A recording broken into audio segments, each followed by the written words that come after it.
మొన్నటి current affairs లోని చివరి ప్రశ్నకు సమాధానం. ల్యాండ్ విత్ నో రివర్స్ అని ఏ దేశాన్ని పిలుస్తారు? సౌదీ అరేబియాలో శాశ్వత నదులు లేదా సరస్సులు లేనందున ఆ దేశాన్ని ల్యాండ్ విత్ నో రివర్స్ అని పిలుస్తారు.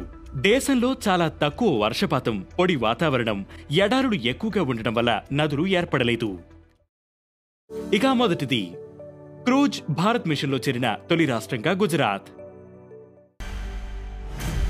క్రూజ్ భారత్ మిషన్లో చేరిన మొదటి రాష్ట్రంగా గుజరాత్ నిలిచింది. కేంద్ర మంత్రి సర్బానంద సోనోవాల్ 2024 సెప్టెంబర్ 30న క్రూజ్ భారత్ మిషన్ను ప్రారంభించారు. 2029 నాటికి భారతదేశ సముద్ర క్రూజ్ ట్రాఫిక్ ను 10 రెట్లు పెంచడం ఈ మిషన్ లక్ష్యం.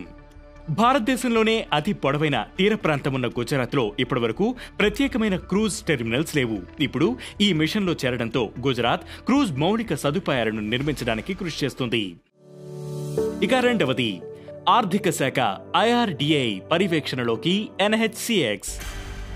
నేషనల్ హెల్త్ క్లెయిమ్స్ ఎక్స్చేంజ్ ను ఆర్థిక మంత్రిత్వ శాఖ, insurance regulatory and development authority of India సంయుక్త పర్యవేక్షణలోకి తీసుకురావాలని భారత ప్రభుత్వం నిర్ణయించింది. గతంలో NHCX ను ఆరోగ్య మరియు కుటుంబ సంక్షేమ మంత్రిత్వ శాఖ మాత్రమే నిర్వహించేది. భారతదేశంలో ఆరోగ్య బీమా క్లెయిమ్స్ ప్రాసెసింగ్ ను క్రమబద్ధీకరించడం NHCX లక్ష్యం. ఇక మూడవది, RPF కు తొలి మహిళా డైరెక్టర్ జనరల్ గా Sonali Mishra. Railway protection force కు తొలి మహిళా డైరెక్టర్ జనరల్ గా 1993 బ్యాచ్ కు చెందిన IPS అధికారిని సోనాలి మిశ్రా నియమితులయ్యారు. కేబినెట్ నియామకాల కమిటీ ఆమె నియామకాన్ని ఆమోదించింది.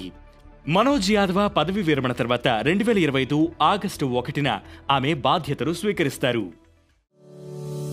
ఇక నాలుగవది, రైళ్లలో machine vision based inspection system install చేయడానికి ఒప్పందం.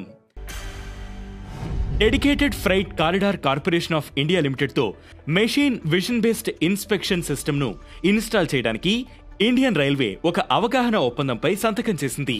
మెరుగైన నిర్వహణ, భద్రత కోసం రైళ్లను రియల్ టైంలో తనిఖీ చేయడానికి MVIS ఆర్టిఫిషియల్ ఇంటెలిజెన్స్ ని ఉపయోగిస్తుంది.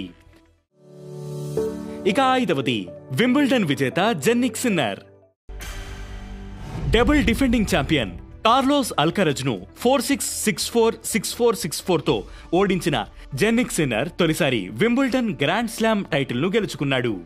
148 ఏళ్ల టోర్నీ చరిత్రలో టైటిల్ నెగ్గిన తొలి ఇటాలియన్ గా సిన్నర్ రికార్డు సృష్టించాడు. అతనికి కెరీర్లో ఇది 4వ grand slam title. Hat trick title నెగ్గాలన్న అల్కారజ్ స్వప్నం చెదిరిపోయింది. ఇక ఈరోజు కరెంట్ అఫైర్స్ క్వశ్చన్, సంచార్ మిత్ర పథకాన్ని ఏ ప్రభుత్వ శాఖ ప్రారంభించింది? ఈ ప్రశ్నకు సమాధానం మీరే కామెంట్ చేయండి.